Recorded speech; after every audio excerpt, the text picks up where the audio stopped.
नमस्कार, स्वागत है आपका डॉक्टर साहिब में और मैं हूं आपके साथ सौम्या राठी।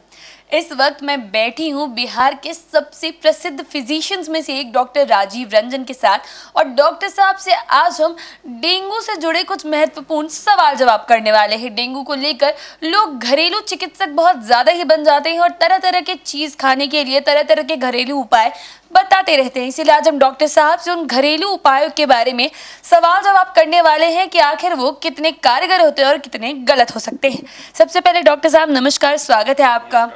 अब जैसा कि डॉक्टर साहब आपने सुना है कि डेंगू के मामले में लोग घर पे चिकित्सक बहुत ज़्यादा बन जाते हैं, बहुत तरह तरीके के घरेलू उपाय बताए जाते हैं। तो इससे मैं सबसे पहला सवाल आपसे यही करना चाहूँगी कि डेंगू में ये सलाह दी जाती है कि आप नॉर्मल पानी छोड़ के सिर्फ डाब का पानी पिए, नारियल पानी पिए, उससे सेहत में सुधार होगा।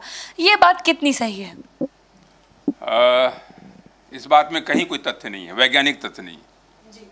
नारियल पानी अच्छी चीज़ है, उसमें पोटेशियम है, सोडियम है। बहुत ज़्यादा नारियल पानी, अगर दिन भर नारियल पानी लेती रहेंगी और अगर डायबिटीज़ है और डेंगू है तो आपको लेने के देने पड़ जाएंगे। हाँ, आपका शुगर बढ़ जाएगा क्योंकि उसमें ग्लूकोज लोड ज़्यादा होता है।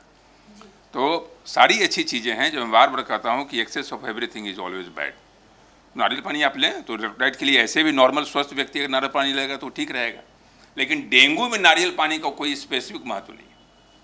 जहाँ तक सौम्या जी, डेंगू में खान पान का, नारियल पानी का कहीं कोई आधार नहीं है। अब केवल आपने नारियल पानी के बारे में पूछा था, मैं नारियल पानी के बारे में बता दे रहा हूँ कि नारियल पानी जैसे स्वस्थ व्यक्ति के लिए ज़रूरी है, डेंगू के मरीज़ के लिए भी ज़रूरी है। ज़रूरी इस मामले में कि इलेक्ट्रोलाइट उसे मिलता है, शरीर में ताकत मिलती है। लेकिन पानी के जगह पर नारियल पानी पीना ये बिल्कुल भ्रामक है, ये नहीं करना। डॉक्टर साहब, बहुत से लोग ये सलाह भी देते हैं कि पपीते का जूस या पपीते के पेड़ के जो पत्ते होते हैं उसका जूस पीने से डेंगू के बुखार में बहुत मदद मिलती है, प्लेटलेट काउंट जो है वो बढ़िया बना रहता है। ये बात क्या सही है? मैं तो सोच ही रहा था कि अब आप आइएगा इस पे, पपीते के पत्ते पे। कई बार हमने देखा है, जैसे अभी डेंगू का भी सीजन चल रहा है, लास्ट ईयर भी हर बार डेंगू आता है इस तरह से पीक पे। तो पपीता के पत्ता लोग नोचने में इस तरह से मशगूल हो जाते हैं कि कई बार पपीता के पत्ते का शॉर्टेज हो जाता है, मिलता ही नहीं। और जबकि ये इसमें बार बार बता रहा हूँ कि विज्ञान तो कहीं नहीं है इसमें। ठीक है, पपीते का एक्सट्रैक्ट से देखा गया है कि कभी कभी प्लेटलेट बढ़ता है, लेकिन प्लेटलेट का घटना डेंगू में हो ऐसी कोई बात नहीं है। नॉर्मल क्लासिकल डेंगू जिसको हम लोग कहते हैं, क्लासिकल डेंगू 95% केस में बिना प्लेटलेट की कमी के ठीक हो जाता है। उसमें आपको पपीता के पत्ता को नोचने की ज़रूरत नहीं है। अगर पपीता के एक्सट्रैक्ट आप ले भी रहे हैं तो उस केस में ले सकते हैं जिसमें प्लेटलेट आपका लगातार घटता जा रहा हो।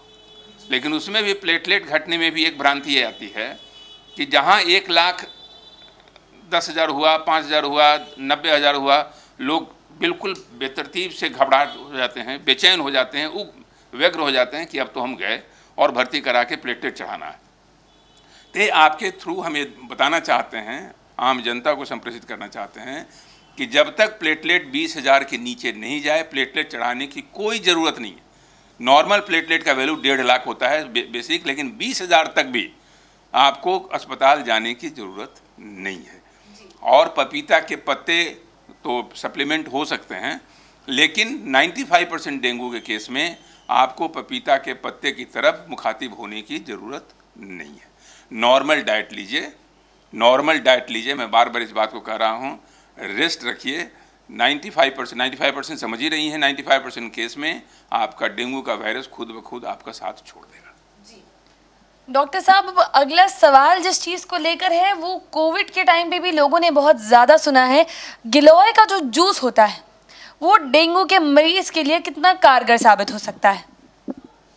इसमें गिलोय का जूस सौम्या जी इम्यूनिटी लेवल को थोड़ा बढ़ाता है। तो सारा वायरस का खेल जो है, वायरस और आपके शरीर में सिर्फ इम्यूनिटी का ही खेल चलता है। अगर आपका इम्यूनिटी पावर घटा तो सारे वायरस आपको अटैक करेंगे, चाहे वो कोविड वायरस हो, चाहे डेंगू वायरस हो, कोई भी हो। इम्यूनिटी लेवल को बढ़ाना है। ये गिलोय का जूस कोई क्यूरेटिव नहीं है।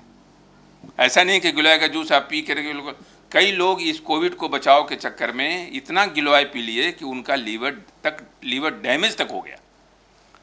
तो इसलिए इस पर थोड़ा ध्यान रखने की ज़रूरत है। इस पर आप थोड़ा सा अपने ध्यान को कंसंट्रेट कीजिए।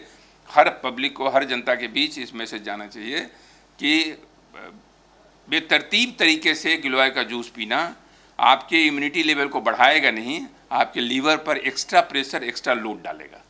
इसलिए गिलोय के विरोधी नहीं है, गिलोय आपके इम्यूनिटी के पावर को बढ़ाता है, लेकिन सब कुछ सीमित परिवेश में। जो भी भगवान ने अच्छी चीज़ें दी हैं नेचर में, प्रकृति में, उसका सीमित इस्तेमाल कीजिए। आप हमेशा स्वस्थ और सुखमय जीवन व्यतीत कीजिएगा। जहाँ आपने बाउंड्री क्रॉस की तो आपका शरीर भी आपका साथ छोड़ने को आमादा हो जाएगा। डॉक्टर साहब, अब आपने हमें ये तो समझा दिया कि जो डेंगू के लिए अक्सर कारगर माना जाता है, उन चीज़ों के पीछे की सच्चाई क्या है। ऐसे में मैं चाहूँगी कि आप हमारे दर्शकों को ये भी बता दें कि अगर किसी को डेंगू की समस्या हो जाती है तो घर पर वाकई उन्हें खान पान में किन चीज़ों का खास रूप से ध्यान रखना चाहिए ताकि उनके स्वास्थ्य में असल रूप से सुधार देखा जाए। सबसे ज़रूरी है सौम्या जी कि डेंगू में हाइड्रेशन लेवल पूरा मेंटेन होना चाहिए, यानी पानी खूब पिएं, उसमें कमी नहीं होनी चाहिए, डिहाइड्रेशन नहीं होना चाहिए। और जो नॉर्मल में कहा क्लासिकल डेंगू अगर है, आपने जांच करा लिया, प्लेटलेट वैल्यू आपका नॉर्मल है, सब कुछ है, नॉर्मल डाइट लेते रहिए, कोई विटामिन सप्लीमेंट की ज़रूरत नहीं है। नॉर्मल डाइट अगर आप ले रही हैं, दूध है, सब्जी है, फल है, रोटी है, चावल है, सब खाते रहिए, रेस्ट में रहिए, डेंगू से आप बिल्कुल उन्मुक्त हो जाइएगा। जैसे ही प्लेटलेट घटने लगे, कहीं ब्लीडिंग हो, कहीं चकत्ता दिखाई दे, अगर डेंगू हेमरेजिक फीवर की थोड़ा भी अंदेशा हो, जो डॉक्टर जो परामर्श आप ले रही हैं उनको लगे कि डेंगू हेमरेजिक फीवर है, तुरंत ही हॉस्पिटल में एडमिट होकर के उनको प्लेटलेट चढ़ा के उनका इलाज करके ठीक किया जाए। लेकिन पानी का इस्तेमाल ज़्यादा कीजिएगा, पानी खूब पीजिए। इलेक्ट्रोल पाउडर जो मैं कहा कि नारियल पानी भी ले सकते हैं, लेकिन पानी का सब्स्टिट्यूट नारियल पानी नहीं हो सकता। ये सप्लीमेंट हो सकता है, सब्स्टिट्यूट नहीं हो सकता। उम्मीद करती हूँ कि डॉक्टर साहब ने जो सारी बातें बताई हैं उन्हें आपने ठीक तरीके से समझा होगा। और ये समझना भी बहुत ज़्यादा ज़रूरी है कि आम तौर पर 4 लोग जिस चीज़ को घरेलू इलाज बताते हैं वो आपके लिए आपकी बीमारी को और ज़्यादा बढ़ा भी सकता है। इसीलिए अगर आप किसी घरेलू इलाज की फेर में पड़ते हैं तो एक बार अपने चिकित्सक से राय मशवरा करके ये समझ लें कि वह आपके स्वास्थ्य के लिए कहीं हानिकारक ना हो जाए। इसी के साथ बहुत जल्द मुलाकात होगी डॉक्टर साहिब के अगले एपिसोड में। तब तक के लिए अगर आप इस वीडियो को फेसबुक पर देख रहे हैं तो पेज को लाइक और शेयर करें। अगर आप इसे यूट्यूब पर देख रहे हैं तो चैनल को सब्सक्राइब। अगर आप चाहें तो हमें कमेंट सेक्शन में ये भी बता सकते हैं कि डॉक्टर साहिब से आपके क्या सवाल है, और अगर आप चाहें तो अपनी समस्या हमें मेल पर भी भेज सकते हैं। धन्यवाद।